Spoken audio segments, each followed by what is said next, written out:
안녕하세요. 이번 시간은 핸델의 오라토리오 메시아를 소개합니다. 시중에 나와 있는 책이 이런 책밖에 없어요. 백정진 번역으로 이제 악보하고 해설 이런 책입니다. 자, 그럼 먼저 핸델에 대해서 한번 알아보도록 하겠습니다. 위키백과에 나와 있는 자료를 참고로 보니까 핸델이 작곡한 오라토리오는 작품으로 HWV56. 자, 핸델의 성악 작품 중 많은 오페라가 20세기 후반 시대의 연주 붐을 타고 겨우 재현되는 것과 달리 메시아는 꾸준히 연주되고 사랑받았다. 바로크 시대 최고 작품 중 하나로 손꼽히는 걸작이다. 이렇게 말하고 있고요. 1741년 여름 런던에서 완성된 뒤에 1742년 4월 13일에 초연되었다. 초연 이후에도 핸델은 몇 차례 개작 수정을 했고 그중 가장 유명한 판본은 병원에서 연주하기에 적합한 1754년 판본이다. 자, 이 작품은 악기 발전과 오케스트라 편성의 변화 등과 맞물려 다른 작곡가들에 의해 오케스트레이션의 보강, 편곡이 이루어지기도 했다. 핸델의 작품을 애호 공부했던 모차르트는 1789년에 비인에서 공연하기에 독일어로 번안하고 고전주의 이관 관현악 편성에 맞춰 이 곡을 편곡했다. 핸델은 이제 독일 출생인데 영국에서 이제 작곡 활동을 했죠. 그래서 이제 영어로 된 걸 다시 독일어로 번안했다 이런 얘기가 돼요. 이후에도 20세기 전반까지 가장 많이 연주됐던 판본인 에베네셀 프라우트의 편곡 등이 있다. 1940년대에는 영국의 지휘자 토마스 비첨이 독립음악가 유진 구센스에게 의뢰하여 대편성 오케스트라를 위해 오케스트레이션을 편곡한 버전으로 연구하여 각광을 받기도 했다. 그러나 1950년 이후에는 핸델의 오리지널 판본의 연주가 대세가 되었다. 특히 1980년대 이후에는 시대 연주에 붐이면서 오리지널 판본에 이어 당대 악기에 의한 소규모 편성 연주가 대세가 되고 있다. 하지만 정작 핸델 당대에는 이보다 대규모로 연주되었다는 게 함정이다. 핸델뿐만 아니라 모차르트, 베토벤 등 고전주의 전 작곡자들도 금전의 문제 때문에 그렇지 가급적 대편성으로 연주하고 싶어 했다.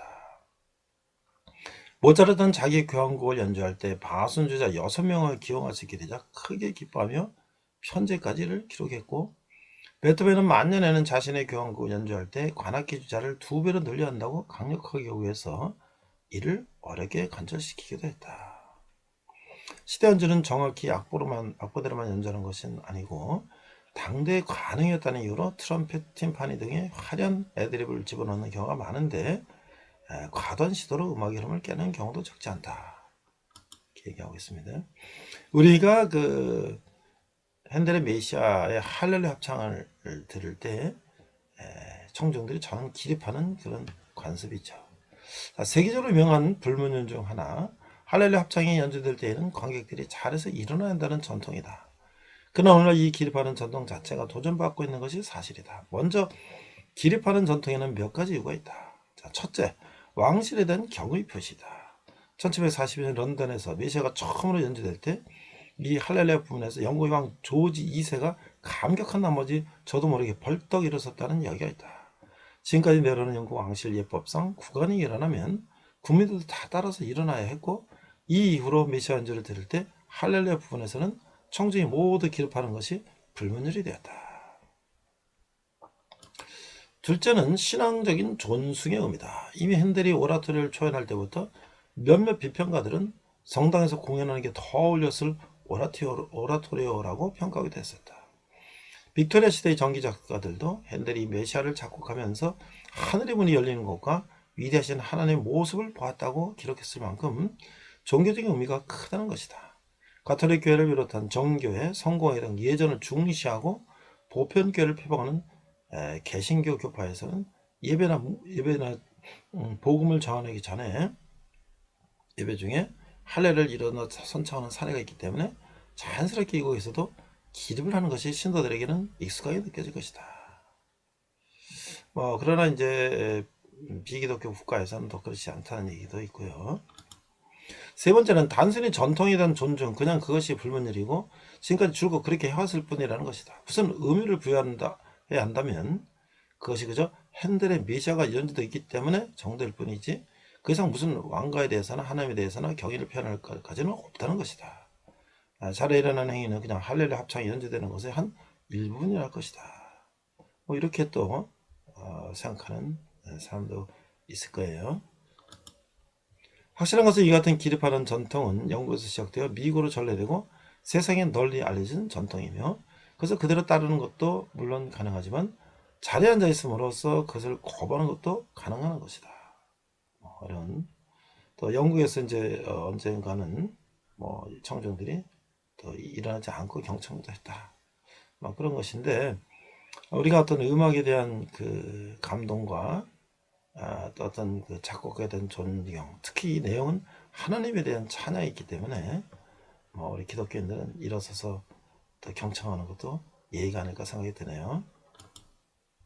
자, 이 책은 와이성과 베스트 오라토리오 시리즈 핸델 메시아 이렇게 되어 있는데 핸델의 메시아는 핸델의 수많은 오라토리오 중에서도 최고의 걸작이며 오페라에서 실패하고 오라토리오 전향한 그가 승리를 확정한 작품이다.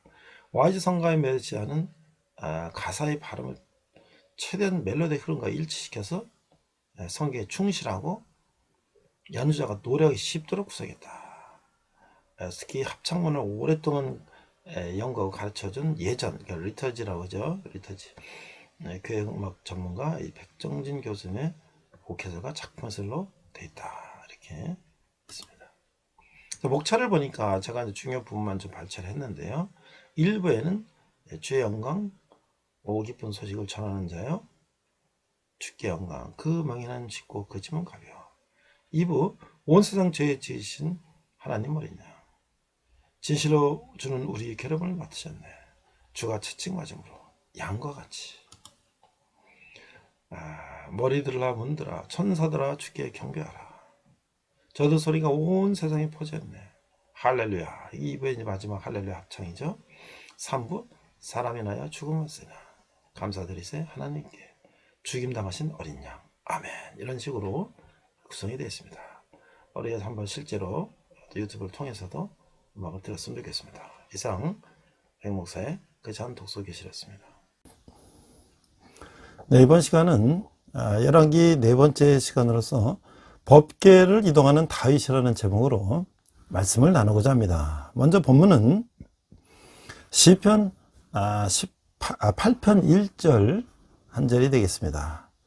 시편 8편 1절 한글과 영어로 함께 읽도록 하겠습니다. 1절 여호와 우리 주여 주의 이름이 온 땅에 어찌 그리 아름다운지요 주의 영광이 하늘을 덮었나이다. 자, 영어 NASB 버전은 Psalm 8장 1절인데요.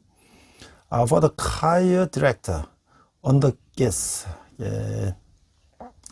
이 지휘에 맞춰서 부르는 찬양이라고 되어 있는데 Psalm of the David 다윗이 지은 시입니다.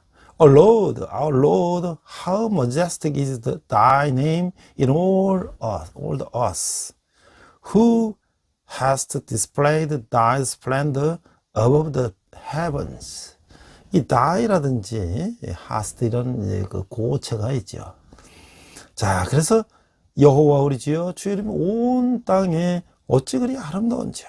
주의 영광이 하늘을 덮었나이다. 이런 시를 우리가 읽어보도록 하겠습니다.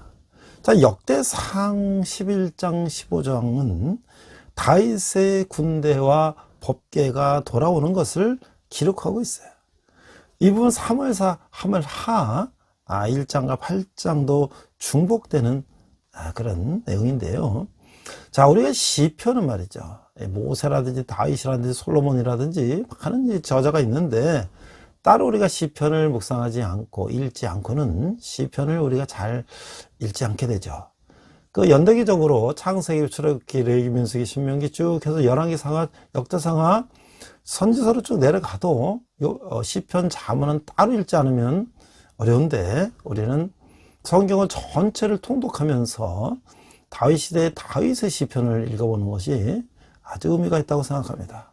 또 우리가 그 시편 내용의 가사를 가지고 현대의 많은 사람들이 이제 곡을 붙여서 핸델의 메시아 오라토리오에 나오는 메시아 합창 같은 경우라든지 또 CCM 크리스천 컨템퍼러리 뮤직 같은 그런 현대적인 곡을 붙인 곡도 우리가 너무나 많이 알고 있죠. 자, 그러면 역대상 15장 1절에서 24절을 한번 읽어보도록 하겠습니다. 하나님의 궤를 옮길 준비를 다윗이 하고 있는데요. 1절, 다윗이 다윗성에서 자기를 위하여 궁전을 세우고 또 하나님의 궤를 둘 곳을 마련하고 그것을 위하여 장막을 치고 2절, 다윗이 이르러 이르되 레위 사람 외에는 하나님의 궤를 맬 수 없나니 이는 여호와께서 그들을 택하사 여호와의 궤를 메고 영원히 그를 섬기게 하셨음이라 하고 3절, 다윗이 이스라엘 온 무리를 예루살렘으로 모으고 여호와의 궤를 그 마련한 곳으로 메어 올리고자 하여 4절, 다윗이 아론 자손과 레위 사람을 모으니 이렇게 준비를 해서 11절, 다윗이 제사장 사독과 아비아다를 부르고 또 레위 사람 우리엘과 아사야와 요엘과 스마야와 엘렐과 암미나답을 불러 12절, 그들에게 이르되 너희는 레위 사람의 지도자이니 너희와 너희 형제는 몸을 성결하게 하고 내가 말하는 것으로 이스라엘의 하나님 여호와의 궤를 메어 올리라. 13절, 전에는 너희가 매지 아니하였으므로 우리 하나님 여호와께서 우리를 찢으셨으니 이는 우리가 규례대로 그에게 구하지 아니하였음이라 하니 14절, 이에 제사장들과 레위 사람들이 이스라엘 하나님 여호와의 궤를 메고 올라가라 가려 하여 몸을 성결하게 하고 15절, 모세가 여호와의 말씀을 따라 명령한 대로 레위 자손이 채 하나님의 궤를 꿰어 어깨에 매니라. 자, 그래서 이제 하나님의 궤를 예루살렘으로 옮기는 거예요. 25절 보니까 이에 다윗과 이스라엘 장로들과 천부장들이 가서 여호와의 언약궤를 즐거이 메고 오베데돔의 집에서 올라왔는데 26절, 하나님의 여호와의 언약궤를 맨 레위 사람을 도우셨으므로 무리가 숫송아지 7마리와 수장 7마리로 제사를 드렸더라. 27절, 다윗과 및 궤를 맨 레위 사람과 노래하는 자와 그의 우두머리 그나냐와 모든 노래하는 자도 다 세마포 겉옷을 입었으며 다윗은 또 에봇을 입었고 28절, 이스라엘 무리는 크게 부르며 뿔나팔과 나팔을 불며 재금을 치며 비파와 수금을 힘있게 타며 여호와의 언약궤를 메어 올렸더라. 29절, 그런데 여호와의 언약궤가 다윗 손으로 들어올 때에 사울의 딸 미갈이 창으로 내다보다가 다윗 왕이 춤추며 뛰는 것을 보고 그 마음에 업신여겼더라. 자, 우리가 이거 보니까요, 다윗이 얼마나 기뻤으면 춤을 추면서 여호와의 법궤가 이제 예루살렘에 들어오는 것을 기뻐했을까요? 그런데 이 다윗의 아내 미갈은 왕이 채신 없이 그렇게 춤을 춘다고 그것을 없어 여겼는데 그 벌로 미갈은 자녀를 낳지 못하는 그런 벌을 받게 됐죠. 자, 이제 시편 8편, 19편, 29편, 65편 쭉 우리 시편을 다 쓴 시편을 우리가 볼 때에 이 시편들은 바로 다윗이 법궤를 예루살렘으로 옮겨오게 됨으로 인한 감격과 기쁨에 넘쳐서 전능하신 여호와 하나님을 찬송하는 시대라고 판단돼서 이 법궤 이전의 문맥에서 우리는 읽도록 우리 권하고 있어요. 이 시편들은 그런 문맥에서 읽음으로써 다윗의 감격을 맛보고 우리도 그런 감격 예배를 하나님께 드릴 수 있기를 바란다. 그런 것이에요. 그래서 우리가 본문에서 읽었던 시편 8편, 하나님이 창조하신 만물에 대한 인간의 역할과 중요성을 묘사하는 찬송시다. 하나님의 능력과 영광은 그분이 창조하신 인간과 피조물 속에 드러남과 창조로서 여호와의 위엄과 영광을 찬양한다 라고 말하고 있어요. 다윗이 인도를 따라서 기댓에 맞춘 노래다. 우리는 이제 현대적인 이 CCM으로서 이걸 작곡해서 우리 박정호 선교사가 부른 찬양으로 한번 들어보도록 하겠습니다.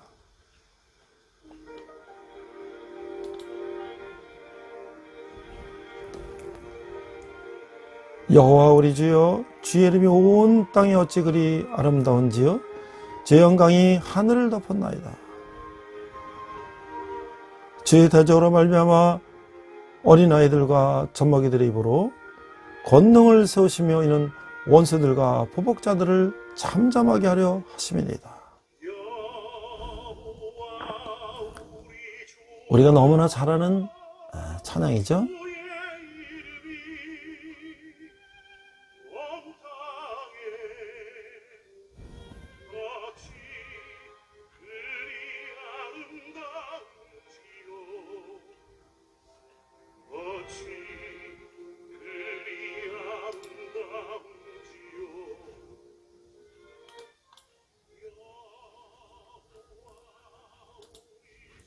삼절 주의 손가락으로 만드신 주의 하늘과 주께서 베풀어 두신 달과 별들을 내가 보오니 사람이 무엇이기에 주께서 그를 생각하시며 인자가 무엇이기에 주께서 그를 돌보시나이까. 5절 그를 하나님보다 조금 못하게 하시고 영화 존귀로 가난을 씌우셨나이다. 6절 주의 손으로 만드신 것을 다스리게 하시고 만물을 그의 발 아래 두셨으니 곧 모든 소와 양과 들짐승이며 공중의 새와 바다의 물고기와 바닷길에 다니는 것이니이다. 9절 여호와 우리 주여, 주의 이름이 온 땅에 어찌 그리 아름다운지요. 우리가 너무나 이런 아름다운 곡을 붙여서 이런 훌륭한 성악가가 그 다윗의 그 감동을 넣어서 찬양을 할 때에 우리는 그냥 흥얼흥얼 따라했지만 얼마나 다윗이 법궤를 예루살렘으로 옮기면서 그 기쁨에 겨워서 찬양하는 감동을 우리가 한번 생각할 수 있을 것 같습니다.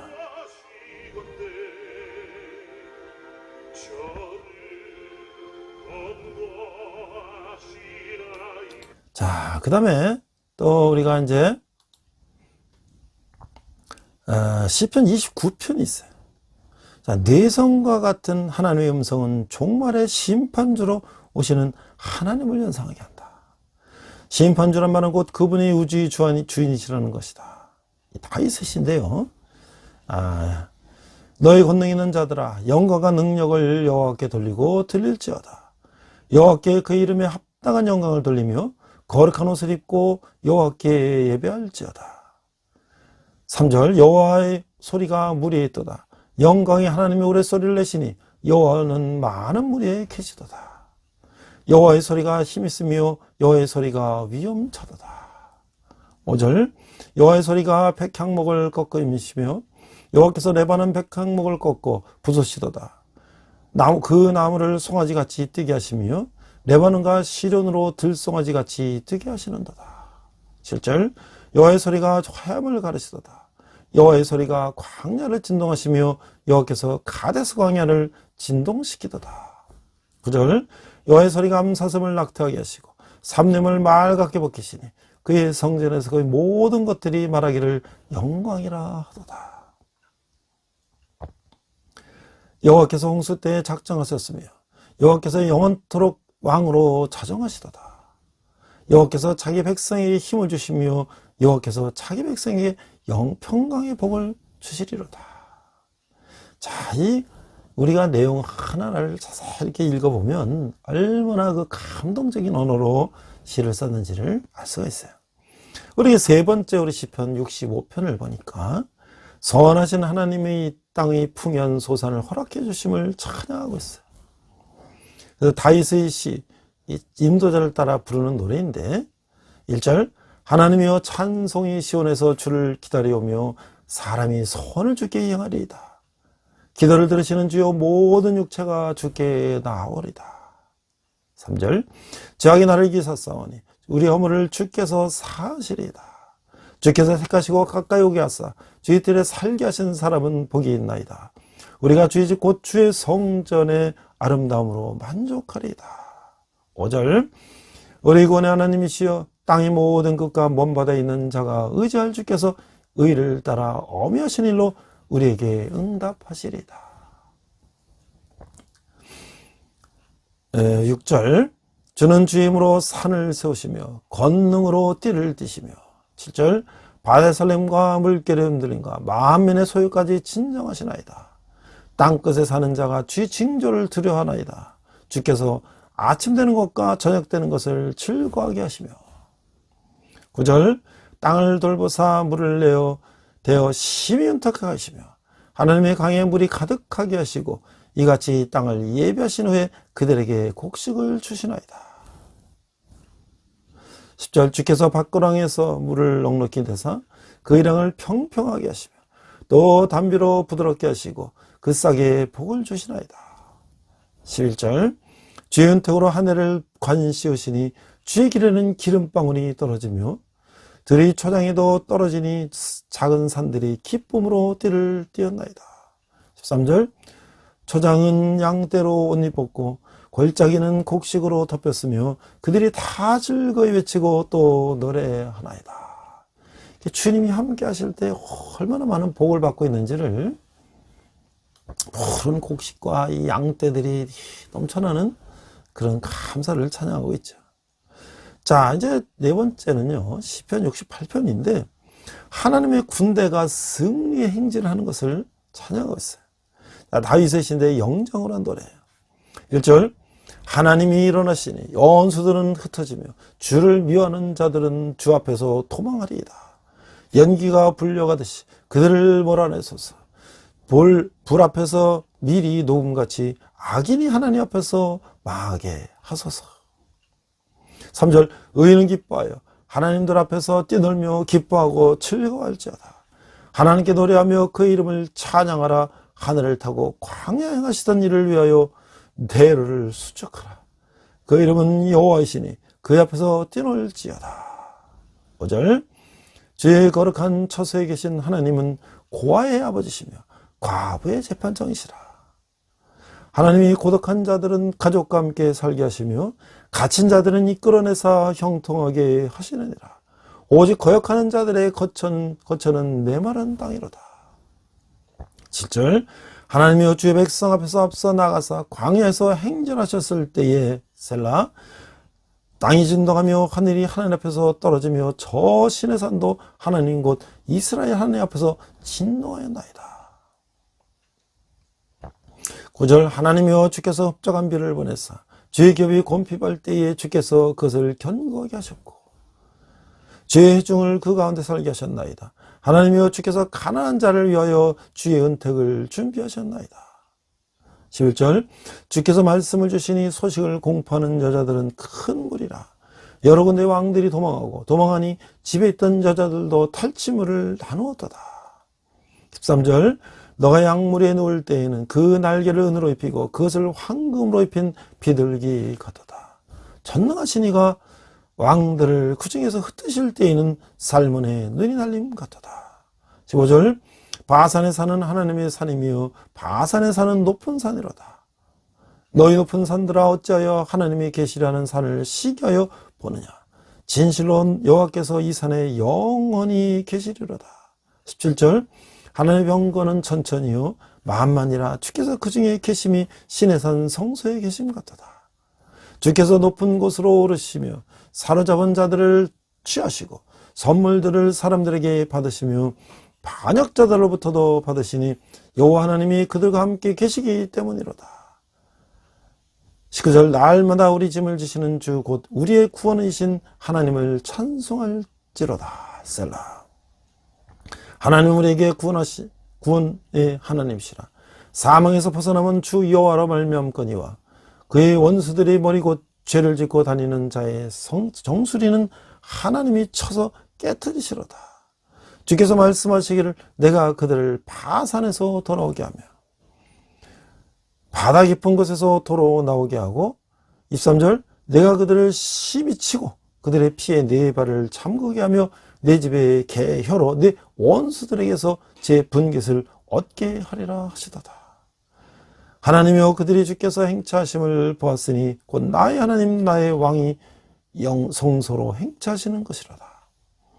25절 소치는 처녀들 중에서 노래 부르는 자들은 앞서고 악기를 연주하는 자들은 뒤따르나이다. 이스라엘 근원에서 나온 너희여 대회 중에 하나님 곧 주를 송축할지어다. 27절 거기는 그들을 주관하는 작은 베냐민과 유다의 고관과 그들의 무리와 스불론의 고관과 납달리의 고관이 있도다. 28절 네 하나님 너의 힘을 명령하셨도다. 하나님이여 우리를 위하여 행하신 것을 견고하게 하소서. 예루살렘에는 주의 전을 위하여 왕들이 주께 예물을 드리리다. 갈바트의 들짐승과 수소의 무리와 만면의 송아지를 꾸짖으시고 은조각을 발아래 팔고서서 그가 전쟁을 즐기는 백성을 흩으셨도다. 31절 고관들은 애굽에서 나오고 구스인은 하나님을 향하여 그 손을 신속히 들리로다. 땅의 왕국들아 하나님께 노래하고 주께 찬송할지어다. 셀라. 예적 하늘들의 하늘을 타신 자에게 찬송하라. 주께서 그 소리를 내시니 웅장한 소리로다. 34절 너희는 하나님께 능력을 돌릴지어다. 그의 위엄이 이스라엘 위에 있고 그의 능력이 구름 속에 있도다. 35절 하나님이여 위엄을 성소에서 나타내시니다. 이스라엘의 하나님은 그의 백성에게 힘과 능력을 주시나니 하나님을 찬송할지로다. 자, 이게 우리가 시편을 한 절 읽어보니까 얼마나 그 감동을 하나님 우리 함께 하셔서 적군을 물리치는 것, 우리가 농사를 잘 되게 하고 양떼가 불어나는 것을 하나님의 축복을 통해서 우리가 얼마나 감사하고 있는지를 시를 통해서 알 수가 있죠. 자, 그런데 이 시를 갖다가 곡을 붙인 사람이 오늘날에만 있는 게 아니에요. 오늘날에 유명한 CCM 작곡가들 많죠. 저는 고영원 작곡가 같은 분은 정말 어떻게 그렇게 아름다운 곡들을 그 시에다가 졌는지 모르겠어요. 하나의 말씀에다가. 그런데 이 유명한 작곡가 중에 이 핸델이라고 하는 사람이에요. 이 메시아라는 오페라, 오라토리아 중에서 할렐루야 합창을 우리는 부활절이나 이제 이 크리스마스 때나 성탄절에 절기 때 많이 듣죠. 자, 이 게르그 프리디 핸델, 이 핸델이라는 사람은 도대체 누군가?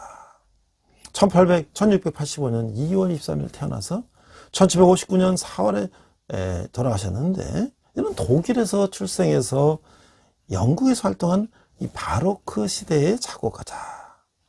핸델은 46곡의 오페라와 우선 오라토리를 비롯해서 오케스트라, 바이올린, 챔발로, 오르간 분야 1위까지 많은 작품을 남겼다라고 하는 거예요. 그의 음악은 명쾌하고 호탕하며 신선하여 생생한 리듬의 성악적이라고 평가된다.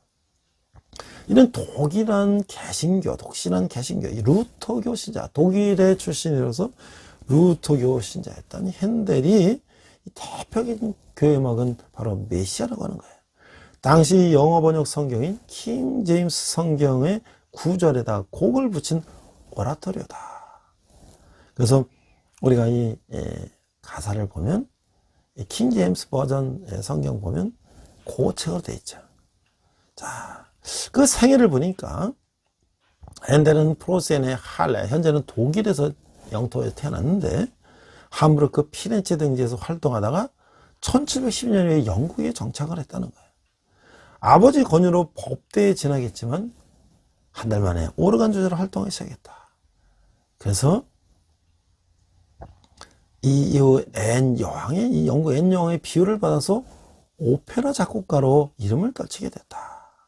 1726년은 영국에 귀화해서 죽을 때까지 영국에 살면서 오페라 46작품과 오라토리오 23작품, 많은 양의 교회 음악은 물론 많은 기악 작품을 남겼다고 하는 거예요.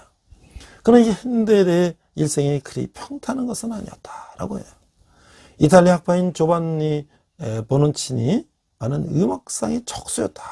그래서 이들이 경쟁과 핸델을 질투하는 음모 때문에 수차례 파산과 3번이나 죽을 고비를 당했지만 핸델을 그는 원망하지 않고 오히려 보논치니의 질투를 은근히 즐겼다고 한다.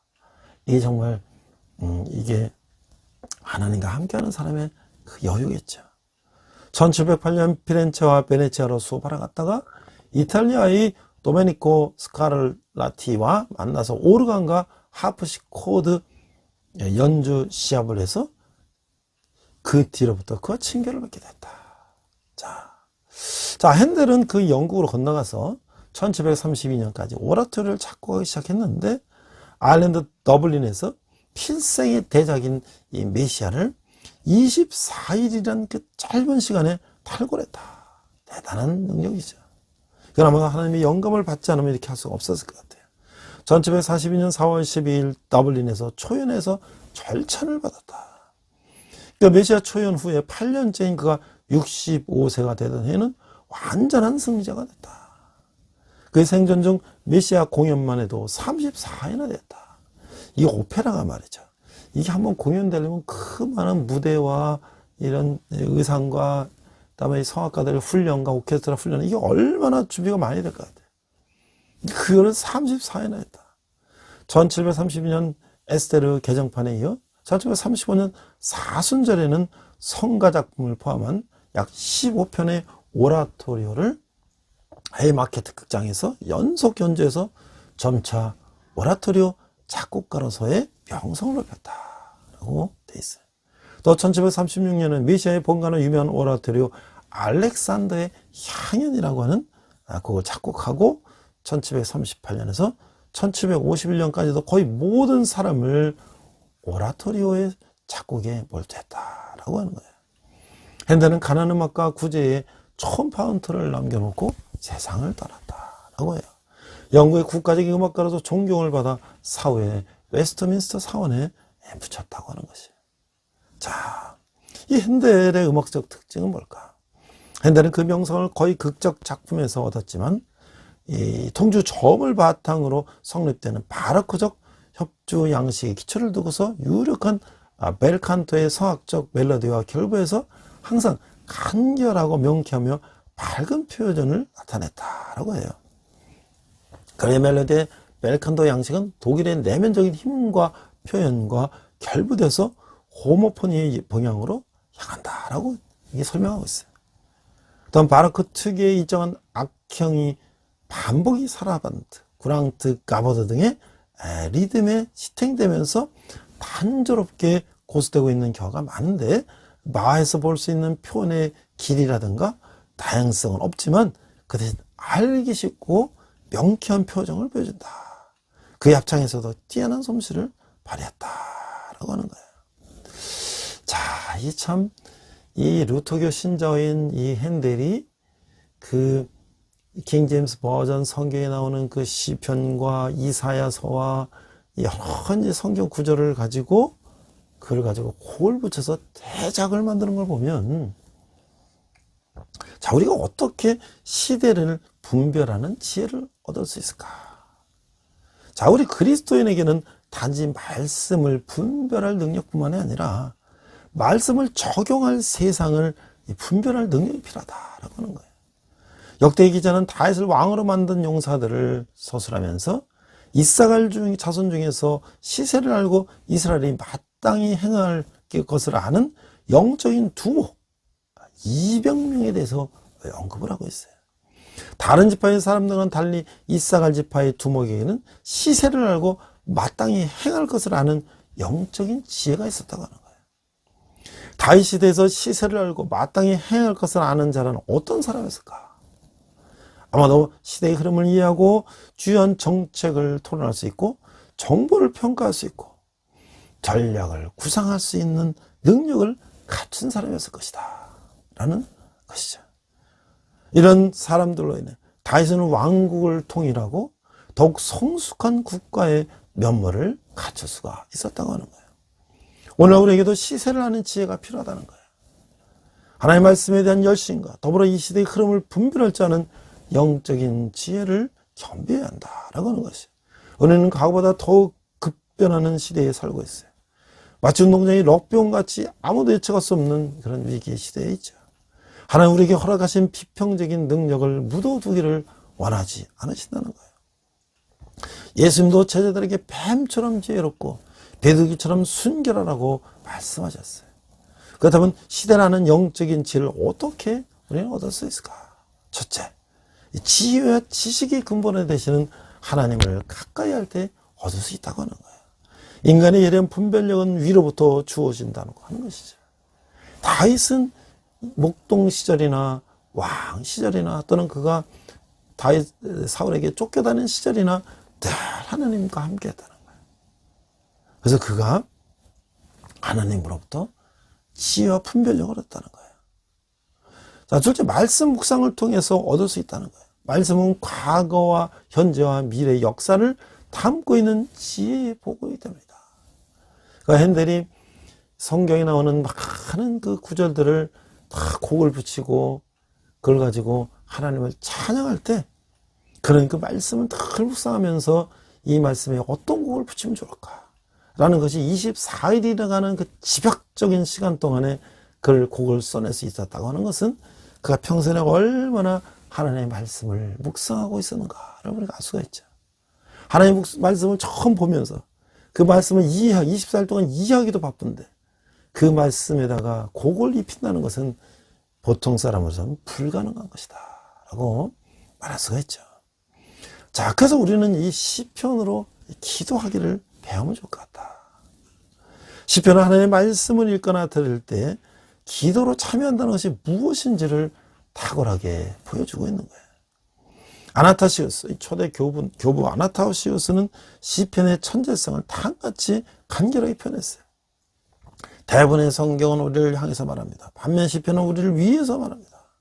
시편을 기도의 학교로 사용할 때, 즉 그 기도를 가지고 기도할 때 우리는 말씀하시는 하나님께 삶으로 반응함으로써 주의 깊은 예배를 드릴 때 어떤 말을 해야 적절한지 감각을 익히게 된다는 거예요. 그 시편을 기도할 때 첫 번째로 깨닫는 것은 우리는 무엇이든지 기도할 수 있다는 거예요.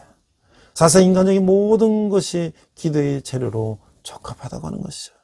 반성과 관찰, 두려움과 분노, 죄책과 죄, 질문과 의심, 요구와 욕망, 찬양과 감사, 고통과 죽음 등 무엇이든지 괜찮다고 하는 것이에요. 인간적인 것은 아무것도 배제되지 않는다는 거예요. 시편은 기도란 하나님 앞에서 친절하게 구는 것이 아니라 아니라고 아주 길게 반박하는 책이에요. 그랬어요. 그렇죠. 기도는 우리 자신이 있는 모습 그대로 바치는 거예요. 내가 고통 속에 있을 때 하나님께 고통을 호소하고 내 기쁨에 넘칠 때 하나님께 감사를 찬양하고 내가 병중에 있을 때 하나님을 의지하고 내가 실망에 빠져 있을 때 하나님을 찾는 그것이 바로 기도라고 하는 것이에요. 두 번째 깨닫게 되는 것은 기도가 하나님이 우리를 위해 가지시는 모든 속성, 이 거룩과 정의와 자비와 용서와 주권과 축복과 변호와 구원과 사랑, 위엄, 영광에 접근하는 길이라는 것이다 라는 거예요. 시편은 기도가 있는 모습 그대로를 관대하게 내어주시는 하나님의 따뜻한 임재로 우리를 인도한다는 사실을 자세하게 보여주는 그런 시라고 하는 거예요. 예시라고 하는 거예요. 이 루터는 자신의 독일어 시편의 서원에서 이렇게 썼어요. 빛나는 색으로 채색된 거룩한 기독교회를 정말로 살아있는 형태로 보고 싶다면, 그리고 그것을 축소된 모형으로 보고 싶다면 반드시 시편을 붙잡아야 된다라고 하는 거예요. 거기서 당신은 기독교가 정말로 무엇인지를 보여주는 맑고 깨끗하고 순수한 거울을 얻을 수 있을 것이다. 그렇습니다. 거기는 우리 자신의 모습을 발견해야 될 것이고, 진정한 너 자신을 알라와 하나님, 그분과 하나님의 모든 피조물을 보게 될 것이다 라고 하는 것이 이 유진 피터슨, 이 책을 먹어라, 이 IVP 출판사에서 나온 그 책에 나온 내용이에요. 자, 우리가 또 시편 113편에 보면 하나님의 자비하심을 찬양하는, 자, 이게 우리가 너무 이 곡도 참 잘 알고 있는 거죠. 자, 이런 곡을 한번 들어볼까요?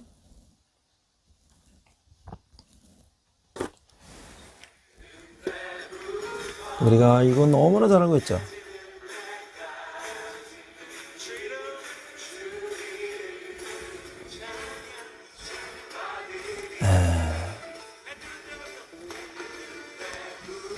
이런 어린아이들부터 어른들까지 참 이렇게 우리가 얼마나 이렇게 즐겁게 찬양을 했습니까? 근데 이것이 바로 다 다윗의 시에서 나온 그 시를 가지고 곡을 붙였다고 하는 것이죠. 얼마나 경쾌하고 즐거우고 기쁨을 노래한 시인가요?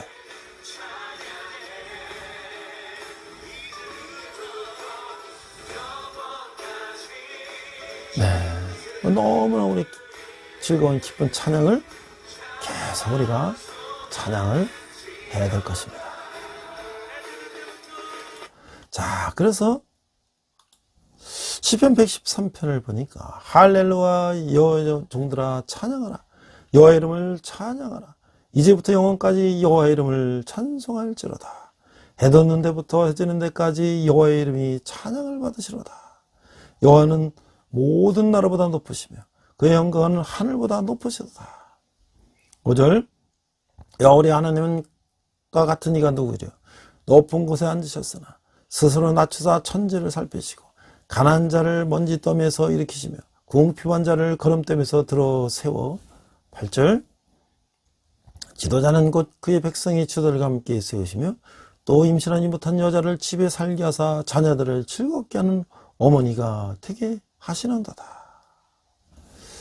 자, 참 우리가 이 시편을 다시 한번 읽어보면서 그 여태까지 우리가 그냥 흥얼흥얼 따라했던 그 찬양들이, 그 곡에 붙였던 시들이 얼마나 아름다운 시인지를 우리가 발견할 수 있는 거예요.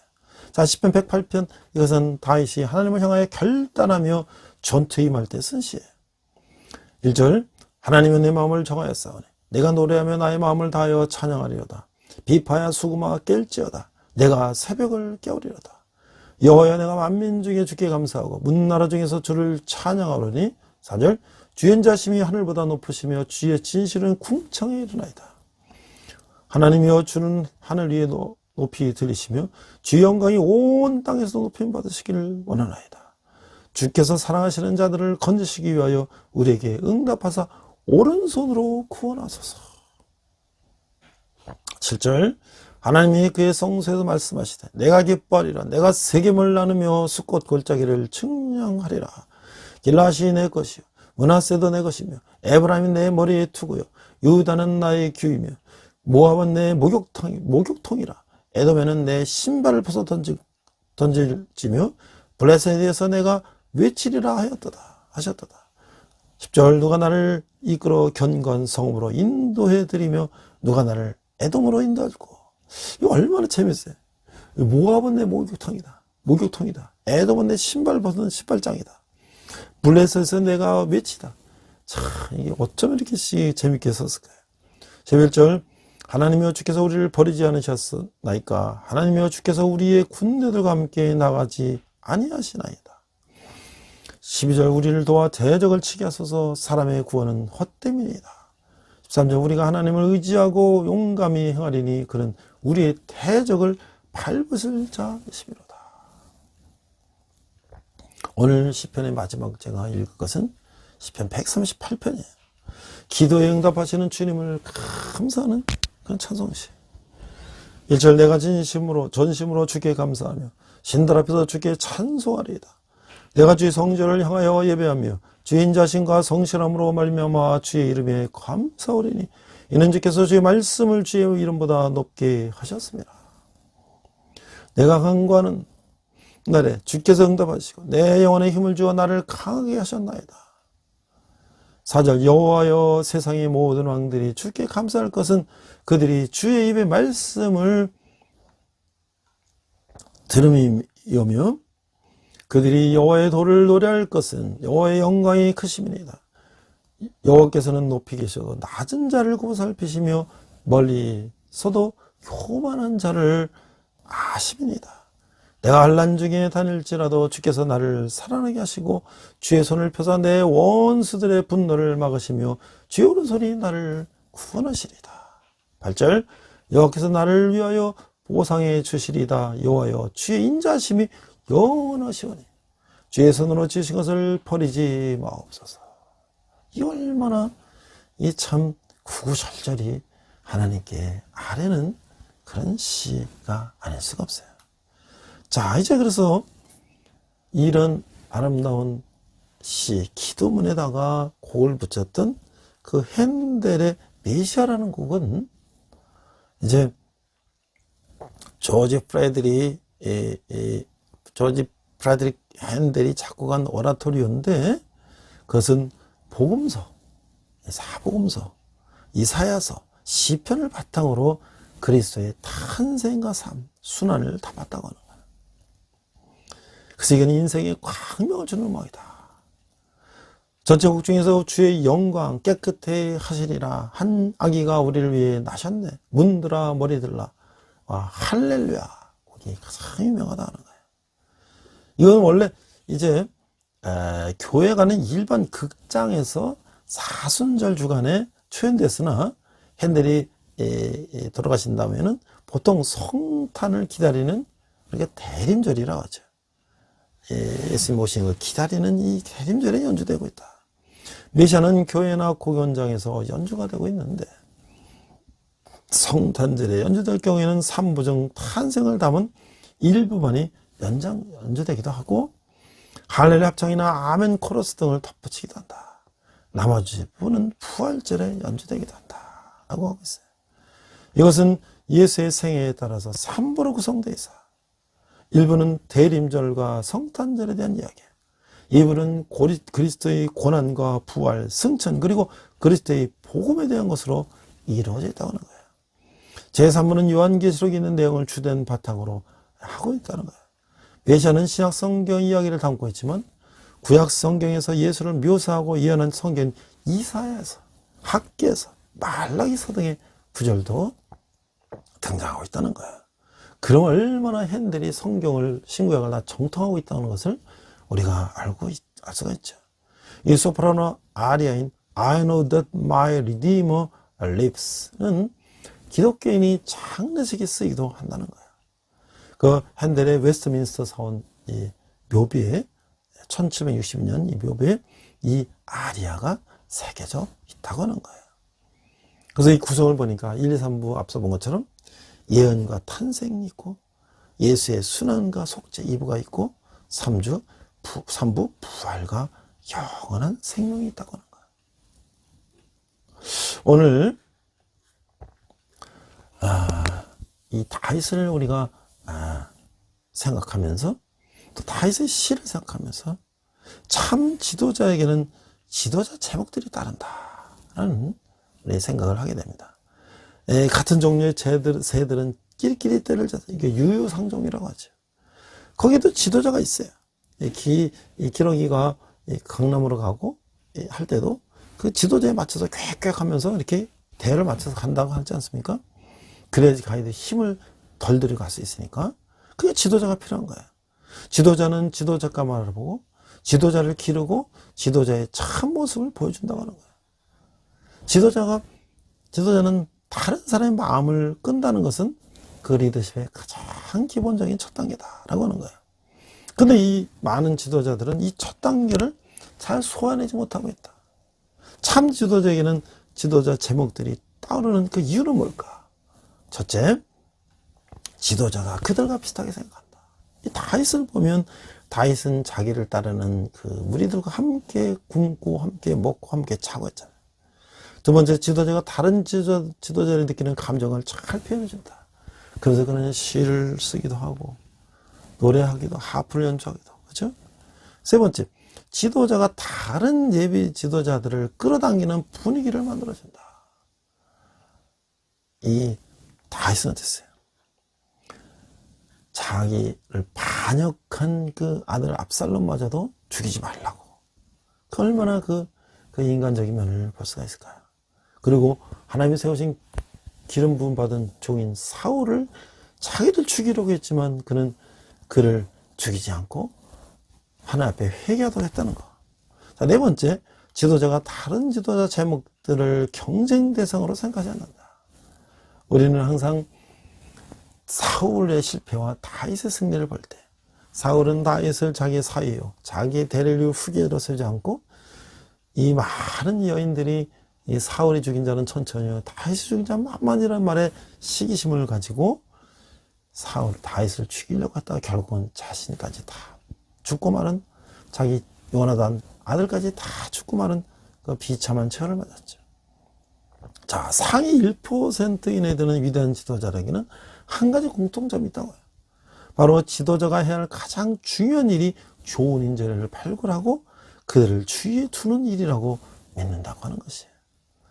이 조직 스스로 생산성을 향상시킬 수는 없어요. 그건 사람은 할 수 있어요. 어느 조직이든지 가장 귀중한 자산은 바로 이 사람이라고 하는 거예요. 시스템은 옛 것이 되고 건물은 허물어지며 기계는 낡지만 그냥 사람들은 자신이 가진 잠재적 가치를 인정해주는 지도자를 만나면 성장하고 발전하고 훌륭한 인물들이 된다고 하는 거예요. 리더십에 있어서 긍정적이나 부정적인 결과를 결정짓는 핵심적인 요소는 가장 가까이 있는 사람들을 얼마나 잘 키워주느냐에 달려있다고 하는 거예요. 그러므로 영적 리더는 주위 사람들이 나와 내가 속한 조직에 얼마나 큰 공헌을 할 수 있는 사람들인가를 바로 보는 안목을 키워야 된다. 오늘 다윗을 보면서 다윗은 어떻게 그런 하나님 마음에 합한 자라는 그런 말을 들었을까? 그는 모든 삶을 하나님께 초점을 맞추고 하나님이 원하시는 일만 하도록 노력을 했기 때문에 그를 따르는 무리들이 그를 본받고, 물론 다윗에게도 밧세바를 범한 그런 불륜을 저지른 잘못도 있죠. 그러나 중요한 것은 그 잘못을 저지른 그 이유가 중요하다고 하는 거예요. 다윗은 회개하고 하나님께서 벌로 인하여 그 아이를 죽임을 당하는 것도 달게 받고 회개하며 하나님께 나갔을 때 하나님은 그의 결점에도 불구하고 그를 내 마음에 합한 자라고 하신 걸 보면서, 오늘 우리가 세상을 살면서 알게 모르게 우리가 죄를 질 수도 있고 잘못을 있지요. 그러나 그것으로 우리가 실망하고 좌절할 것이 아니라 우리가 회개함으로써 다시 새롭게 출발하면 우리 다윗과 같은 하나님이 내 마음에 합한 자라는 사람이 될 수 있다는 것을 생각하며, 또 우리가 늘 말씀을 묵상하며, 특별히 우리 시편 말씀을 묵상하며 다윗이 얼마나 고난 가운데 기쁨과 함께 하나님을 찬양했는지를 우리가 한번 함께 그 기쁨을 맛보는 시편을 묵상하는 시간을 자주 가졌으면 할 것 같습니다. 기도하겠습니다. 하나님 아버지, 늘 감사합니다. 내 마음에 합한 자인 다윗과 같은 그런 사람 되게 하여 주시옵소서. 다 우리가 다윗이 기쁠 때나 슬플 때나 어려울 때나 항상 하나님을 찬양했던 그 시편을 우리가 묵상하면서 다윗 같은 사람 되게 하여 주시옵소서. 감사드리며 예수님 이름으로 기도했습니다. 아멘.